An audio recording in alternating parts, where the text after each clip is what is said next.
আজকের দিনেই আপনি আমাকে ভালোবেসেছিলেন। আপনার জন্য যা খেলার শুরু ছিল, কিন্তু আমার জন্য তা তো ভালোবাসাই ছিল। মেরিন রুমে গেল। রুমে গিয়ে অবাক হয়ে গেল, কারণ রুমটা খুব সুন্দর করে সাজানো, মোমবাতি ফুল দিয়ে। তখন নীর পেছন থেকে ওকে জড়িয়ে ধরলো। আই এম সরি, তখন তোমার সাথে ওইভাবে কথা বলাটা আমার ঠিক হয়নি। মেরি নিজেকে ছাড়িয়ে নিল। আপনার কথা এফেক্ট করে না। You are nothing to me. এ কি নির্বাণ কোথায়? আজকেও মামুনি বাবার সাথে ঘুমাবে, গল্প শুনবে। কেন? কারণ আজকে আমি তোমাকে চাই। Shut up.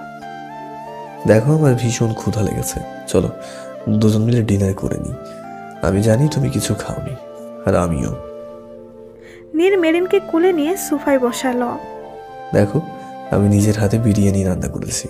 তোমার না আমার হাতে বিরিয়ানি খুব পছন্দের। না, হ্যাঁ করো। মেরিন নীরের হাত ঝাঁকি মেরে সরিয়ে দিয়ে উঠে দাঁড়ালো। আপনি ভাবলেন কি করে আপনার হাতে বিরিয়ানি আমি খাবো? এর থেকে বিষ খাওয়াও আমি বেশি পছন্দ করব। আর কে জানে যে এই খাবারে বিষ আছে কিনা। কথাগুলো নীরের বুকে তীরের মতো বিঁধল।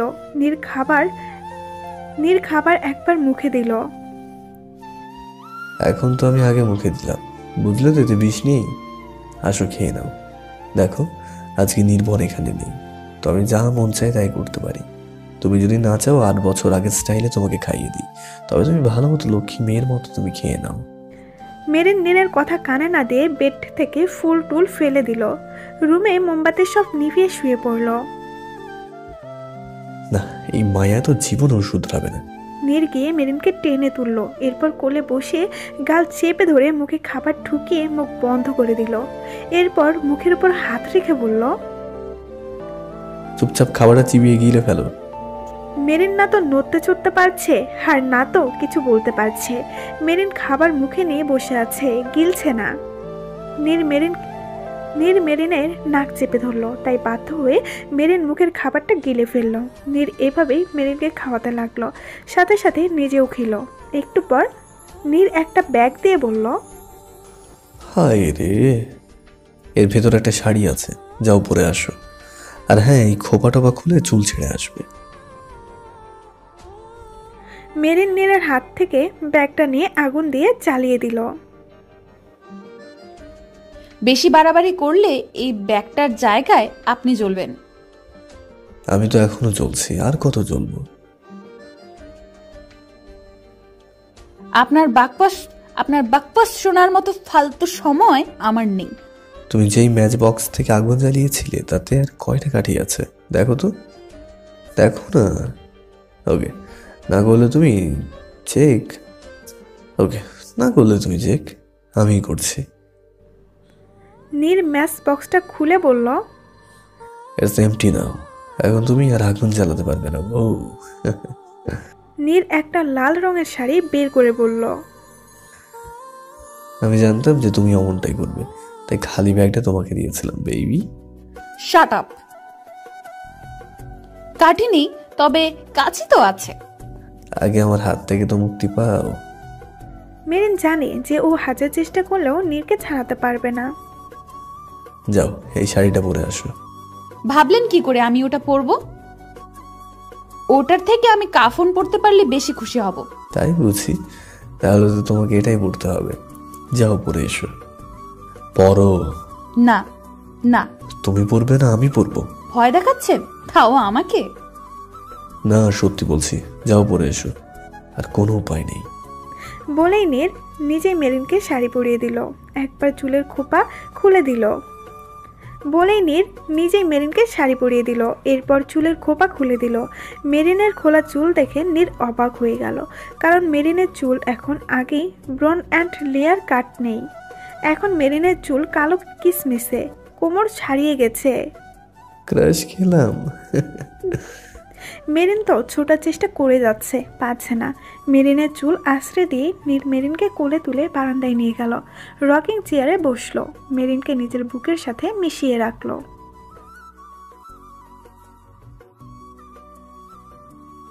তুমি তো একটা দিনও আমাকে ছাড়া থাকতে পারতে না।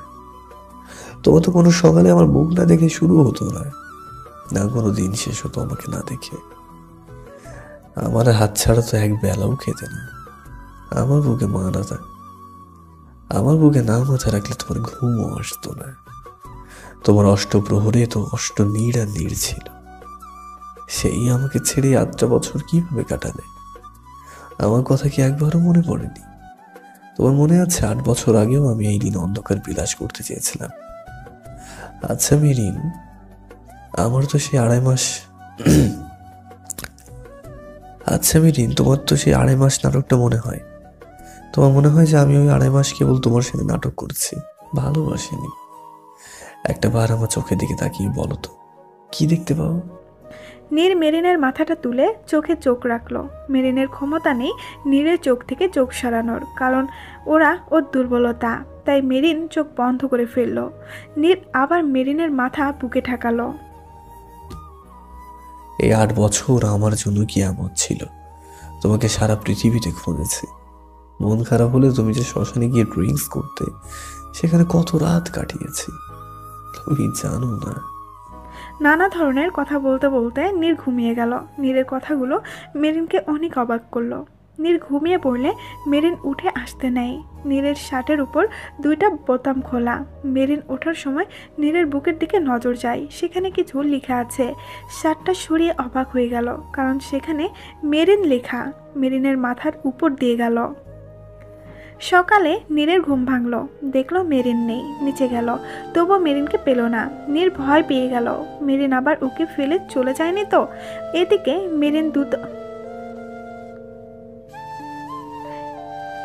মেরিন তোয়ালার বাজি করছে, না কারোর সাথে, নিজের সাথেই।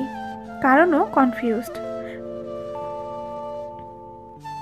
কারণ গত রাতে নীরের বলা সব কথার মধ্যে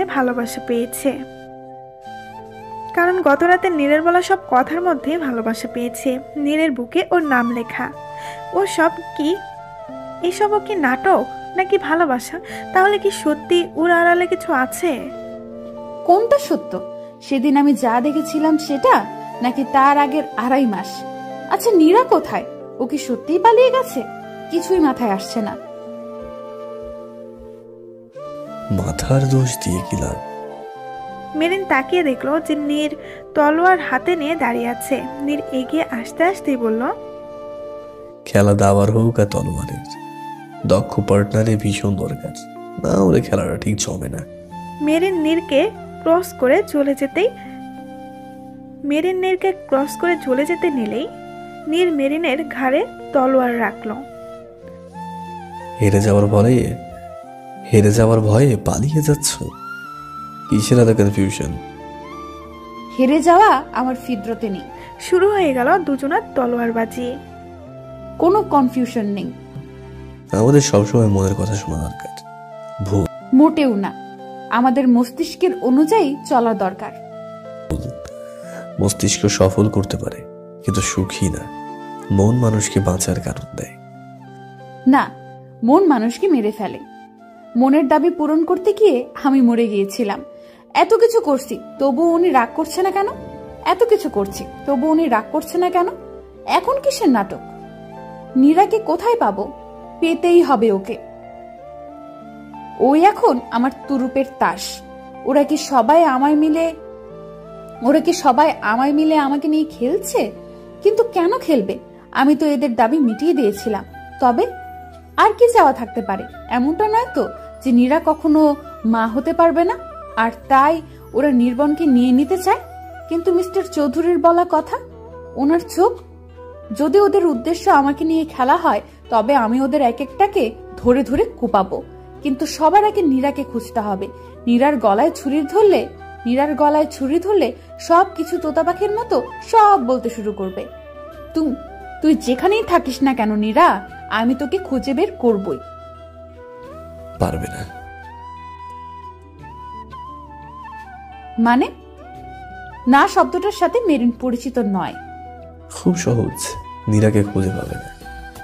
তাহলে পরিচিত হয়ে নাও। ওই তখন নির্বন রুমে এলো। এ কি বাবাই, তোমার তো দেখি ধুম জ্বর।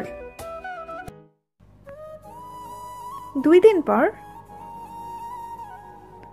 রাত ভরে নীর মেরিনের ছেলের জন্য জেগে রইল। 3 দিন পর নির্বন সুস্থ হলো। বিকেলবেলা সবাই নাস্তা করছে, তখন কেউ একজন নীর বলে বাড়িতে ঢুকলো। সবাই পেছনে ঘুরে দেখে অবাক, শুধু মেরিন ছাড়া। কারণ এটা নীরা। আসলেই নীরা নাকি মেরিনের চাল? সবাই দেখে অবাক হয়ে দাঁড়িয়ে গেল। নীর বলে দৌড়ে গিয়ে জড়িয়ে ধরলো। এরপর মেরিনকে দেখে ভয় পেয়ে বলল, হায় রে আমার পাগল অন্ধপ্রেমী, চিরকাল চেহারাকেই ভালোবেসে গেলেন, ভালো তো বাসেন না। এখন নীরা আমাকে আসল নীরার কাছে পৌঁছে দেবে, এরপর নিজের হাতে ওকে সকলের সামনে খুন করব। আমি মনে মনে বললাম, আমি জানি এটা কে জান, কিন্তু তুমি নিজের মুখেই 2 দিনের মধ্যে বলবে ওকে। তোমার চালেই আমি তোমাকে মাত করব, তবে তুমিও ছলনা করতে পারো দেখে অবাক হলাম। মেরিন মনে মনে ভাবতে লাগলো।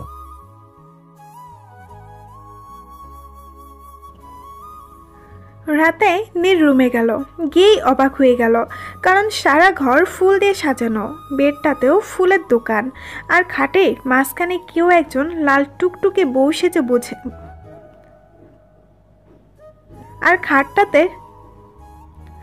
খাটের মাঝখানে কেউ একজন লাল টুকটুকে বউ সেজে বসে আছে। নীর মনে মনে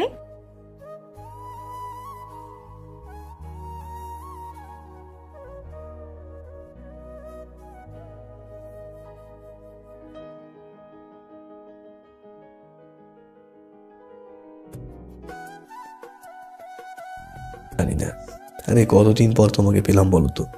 তবে তার আগে যে তুমি যে গহনা দোকান সেজে বসে আছো সেগুলো তো সরাই। নীর ধীর পায়ে খাটের কাছে গেল। বলেই নীরের হাতে আংটিটা টান দিয়ে খুলে নিল। এরপর আংটি তাতে কিস করলো। তখন নীরা সকল নীরার মুখে কষ্টেপ লাগিয়ে নিজের গানটা বের করলো।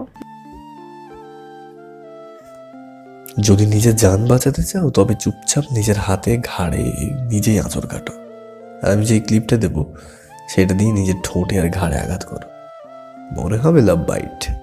এবার চুপচাপ ঘুমিয়ে পড়ো। আর হ্যাঁ, তোমার মোবাইলটা আমাকে দাও, দেন কিছু রোম্যান্টিক সাউন্ড করে ওই রেকর্ডারটাতে করো। ততক্ষণ আমি বারান্দা থেকে আসছি, যদি কিছু উল্টোপাল্টা হয় তো 6টা বুলেট ঠিক মাথায় ঢুকিয়ে দেবো। ভয় নেই, মেরিন যত টাকা দিয়েছে তার 3 গুণ দেবো। তো ওমাকে তো আমি হারে হারে চিনি জানে মান।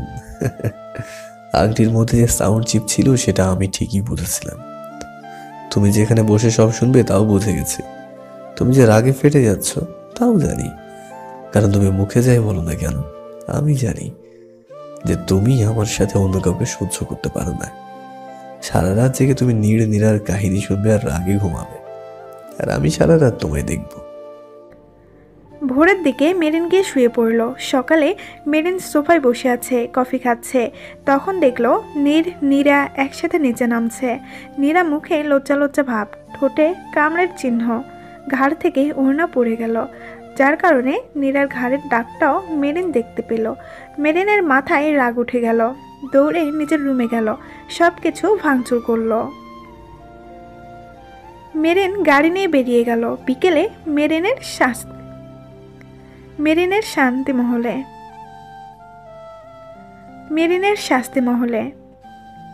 নীরা আসলেই মেরিন নীরার গলা চেপে ধরল। নীরা দম নিতে পারছে না। অনেক কষ্টে মেরিনকে সরালো। এরপর মেরিন নীরার গলা চেপে ধরলো। নীরের গলা চেপে ধরলো। নীর দম ছাড়াতে পারছে না, চোখ লাল হয়ে গেছে, তবুও নিজেকে ছাড়ানোর চেষ্টা করছে। উল্টা ওর ঠোঁটের কোণে হাসি। নীরের অবস্থা দেখে মেরিন ছেড়ে দিল। নীর কাশি দিতে লাগলো, যা দেখে মেরিনেরই কষ্ট হচ্ছে। এরপর নীর উন্মদের মতো হাসতে লাগলো। মেরিন কিছু বুঝতে পারছে না।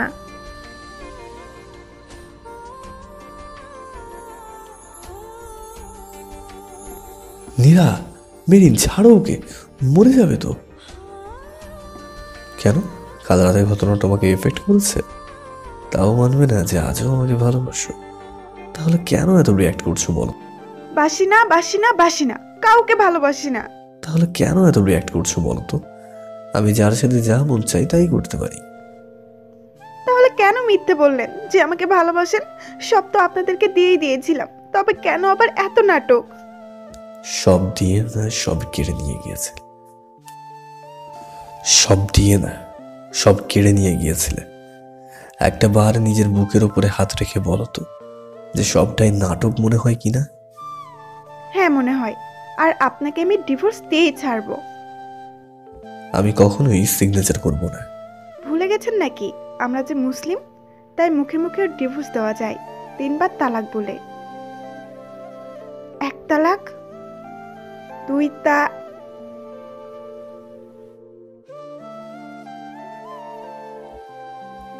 তোমার কোনো ক্ষমতা নেই আমাকে ডিভোর্স দেওয়ার। ধরবেন না আমায় আপনার ওই নোংরা হাত দিয়ে। নোংরা হাত মানে? আপনি ভালো করেই জানেন আমি কিসের কথা বলছি। তাহলে আমিও তোমাকে কথা বলছি। কাল রাতে সবটাই নাটক ছিল, আর ওইগুলো তার প্রমাণ। নীর তার 2 হাত দিয়ে শুধু তোমাকেই ভালোবেসেছে, আর কাউকে না। মিথ্যা, মিথ্যা, সব মিথ্যা। আপনি আমাকে না, মেয়েদের শরীরকে ভালোবাসেন। আপনি আসলে একটা চরিত্রহীন। মেরিন, থেমে যাও। না, থামবো না। আপনি একটা মেয়েবাজ, দুশ্চরিত্রবান।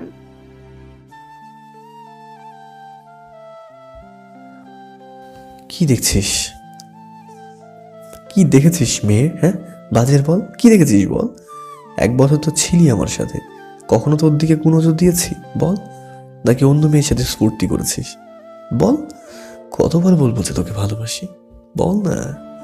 ঠিক আছে, মানলাম আমি তোকে ভালোবাসি না, তোকে চিনি না, তোকে বুঝিও না, কিন্তু তুই তো আমাকে ভালোবাসিস, আমাকে চিনিস, বুঝিস। তাহলে তুই কেন আমার ভালোবাসা চিনলি না, বুঝলি না? ভালোবাসলে বিশ্বাস করতে হয়, কিন্তু তুই আমাকে বিশ্বাসই করিসনি। আসলে তুমি আমাকে কখনো ভালোবাসোনি। তুমি আমাকে কেড়ে নিতে চেয়েছিলে নীরার কাছ থেকে, যেমন করে নীরা তোমার সবটা কেড়ে নিয়েছিল। আমি তোমার প্রতিশোধ ছিলাম মাত্র, তুমি ভালোবাসতেই জানো না। ভালোবাসি তোমাকে। এ নাও কন্ট্রাক্ট পেপার, যেখানে ছলনা করে তোমার সিগনেচার নিয়েছিলাম। এগুলো নির্মলকে তোমার কাছ থেকে কেড়ে নেওয়ার জন্য ছিল না, এইগুলো ছিল তোমাকে আমার জীবনে ফিরিয়ে আনার। আর সেই চ্যালেঞ্জ। যাও, তুমি আমার ছেলেকে নিয়ে যাও, তোমাকে আটকাবো না। তুমি বললে তোমার যাওয়ার ব্যবস্থা আমি করে দেবো, তাও তুমি শান্তিতে থাকো। আমার কিচ্ছু চাই না, কিন্তু আমার ভালোবাসাকে নাটক মনে করো না। আমি সত্যি সত্যি তোমাকে ভালোবাসি, অসম্ভব ভালোবাসি। শুধু এটা বিশ্বাস করো, আর কিচ্ছু চাই না আমার। যাওয়ার আগে শুধু একটা বার বলে যাও যে তুমি বিশ্বাস করো যে আমি তোমাকে ভালোবাসি। বলো। না, আমি বিশ্বাস করি না। কি করলে বিশ্বাস করবে যে আমি তোমাকে ভালোবাসি? জীবন দিলে? মেরিনের মতো ডায়লগ মারলেই মেরিন হওয়া যায় না, আর যে কেউ মেরিনের মতো জীবন দিতে পারে না। উফ, আমি তো কখনো ভালোবাসিনি। নাটক তো আপনি না, আমিই করেছিলাম ভালোবাসার। এখন সরেন, আমি যাব। তুমি বিশ্বাস করো না যে আমি তোমাকে ভালোবাসি? জীবন দিলে বিশ্বাস করবে তো যে আমি তোমাকে ভালোবাসি? দেখতে পারবে আমার মৃতদেহ? না, সরুন। বলেই মেরিন চলে যেতে নিল। 4 কদম সামনে যেতেই মেরিন গুলির আওয়াজ পেল। মেরিন ধুম করে নীরের দিকে ঘুরলো, আর দেখলো যে নীরের বুক থেকে গল গল করে রক্ত ঝরছে। পলকেই মেরিনের দুনিয়া অন্ধকার হয়ে গেল। মেরিন চিৎকার করে বলল, নীর! এটা কি করলেন নীর? কি করলেন? আমি এটা চাইনি নীর। আমি যে আপনাকে অনেক ভালোবাসি, অনেক। আপনি বলেছিলেন না কিভাবে আমি 8টা বছর ঘুমিয়েছি, কিভাবে খেয়েছি, কিভাবে থেকেছি। আমি বলছি, আমি এটা ভেবে ঘুমিয়েছি যে আপনি নিশ্চিন্তে ঘুমাচ্ছেন, আপনি আপনার ভালোবাসাকে নিয়ে সুখে আছেন। এটা ভেবে 8টা বছর কাটিয়েছি। তবে কেন আজকে এমনটা করলেন? যদি আগে জানতাম যে নিজেকে গুলি করলে তোমার মুখ থেকে নিজের নাম শুনতে পারবো, আমাকে ভালোবাসো সেটা শুনতে পারবো, আমি তোমাকে ভালোবাসি সেটা বিশ্বাস করতে পারবো, তবে আরো আগেই এমনটা করে নিতাম আমি। হসপিটালে নীরের অপারেশন চলছে। মেরিন দরজার মধ্যে মাথা ঠেকিয়ে দাঁড়িয়ে আছে, কান্না করছে আর নীরের বলা শেষ কথাগুলো মনে করছে। তখনই বাড়ির সবাই চলে এলো। জন মেরিনের কাঁধে হাত রাখলো। মেরিন জনকে জড়িয়ে ধরলো, কাঁদতে লাগলো। আমি তো এমনটা চাইনি ভাইয়া, তবে কেন এমনটা হলো? আমি তো ওনার ভালোই চেয়েছিলাম, ওনার সুখ চেয়েছিলাম। নীরের কাছ থেকে নীরের ভালোবাসা কেড়ে নিয়েছিলাম, তাই তো তাকে তার ভালোবাসা ফিরিয়ে দিয়ে চলে গিয়েছিলাম। তবে উনি কেন নিজেকে আবার দুর্ভাগ্যের সাথে জোড়া লাগাতে আসলেন?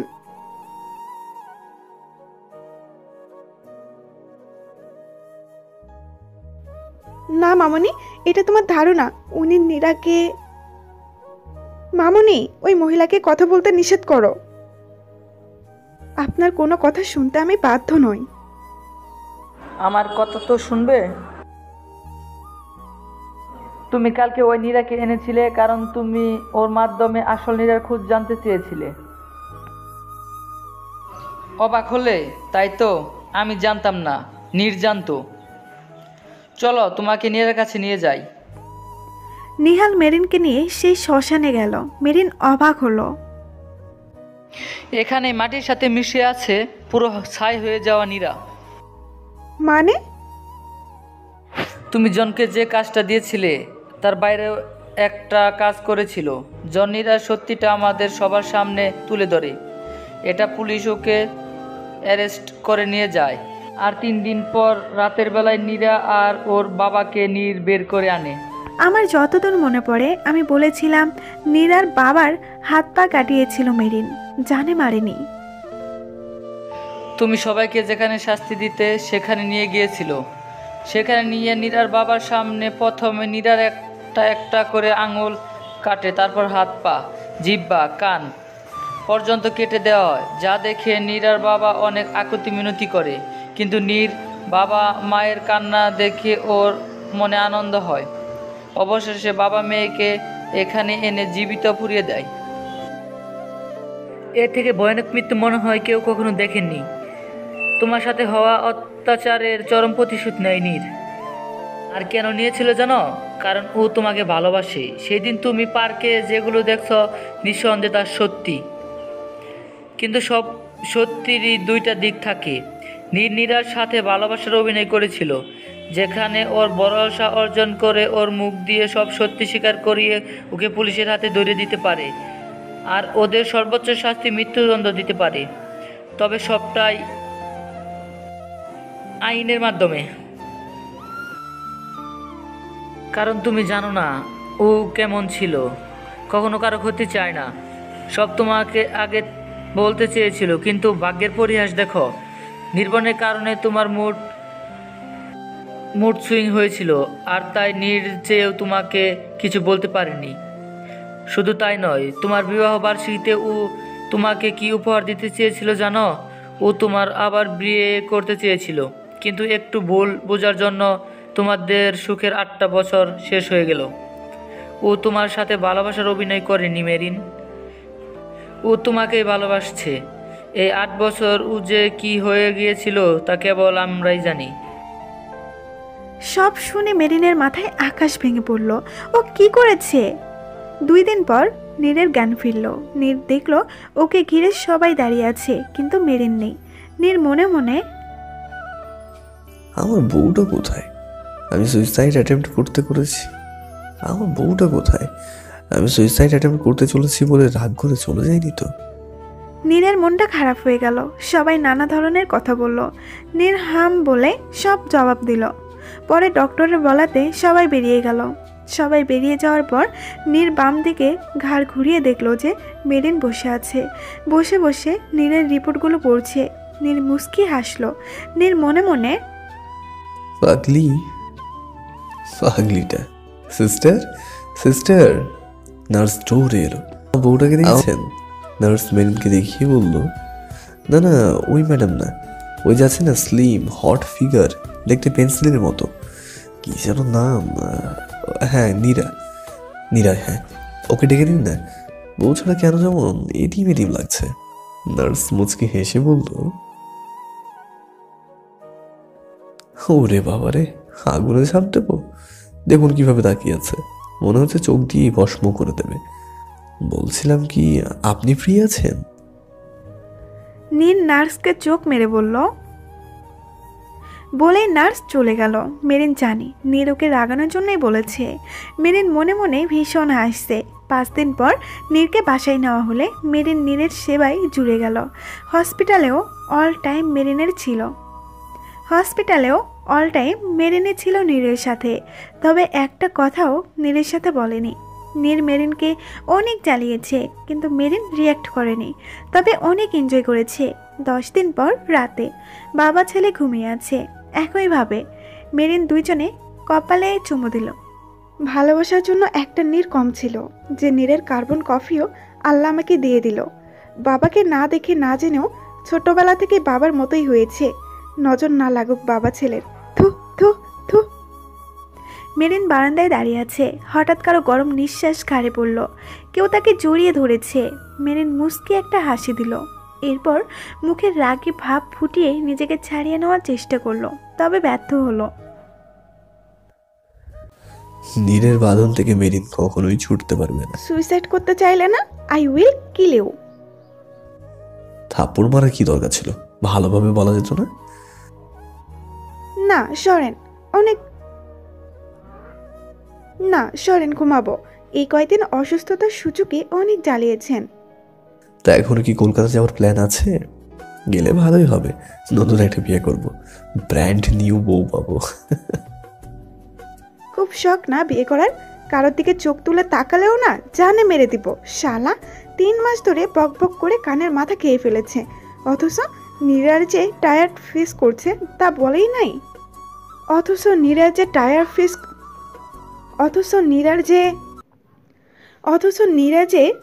ফিস করেছে তা বলেই নাই, আবার ঢং দেখাতে এসেছেন। চলেন ঘুমাবো। মেরিন নীরকে আরও একটা থাপ্পড় দিয়ে আই ডোন্ট বলে ধাক্কা দিয়ে সরিয়ে রুমে চলে গেল।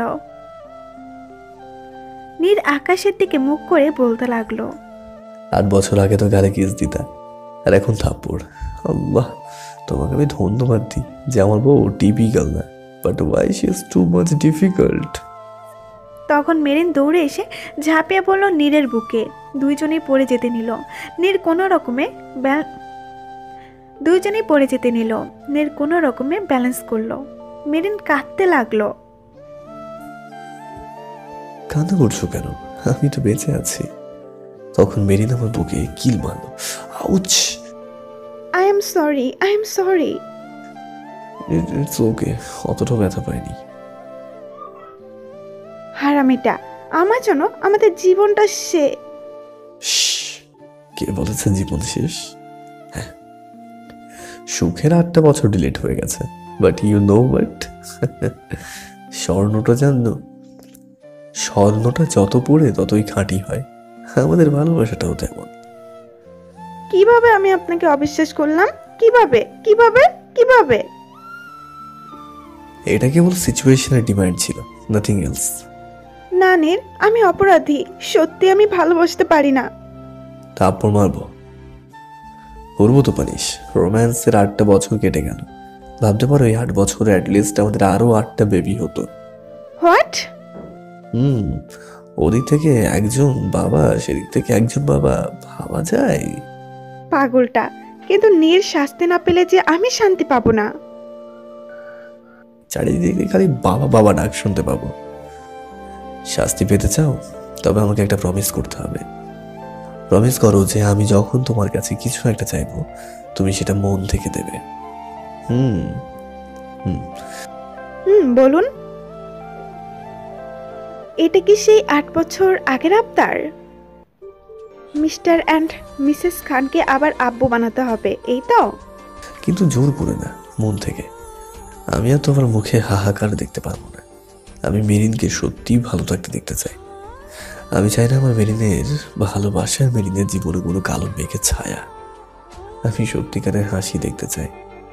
মা বাবার সাথে রেডলি কথা বলে পরে মনে কষ্ট পাওয়া, নিজেকে আঘাত করা মেরিনকে আর চায় না। আমি আমার মেরিনের জীবনটাকে আলোয় আলোয় ভরিয়ে দিতে চাই। আজকে অন্ধকারকে সাক্ষী রেখে আমি নীর মেরিন আহমেদ চৌধুরী বর্ষণ ওয়াদা করছি, কখনো কোনো কথা তোমার কাছে লুকাবো না। নিঃশ্বাস নেওয়ার আগেও তোমাকে বলবো, চোখের পলক ফেলার আগেও তোমাকে বলবো, সকল ঘৃণা শেষ করে দেব।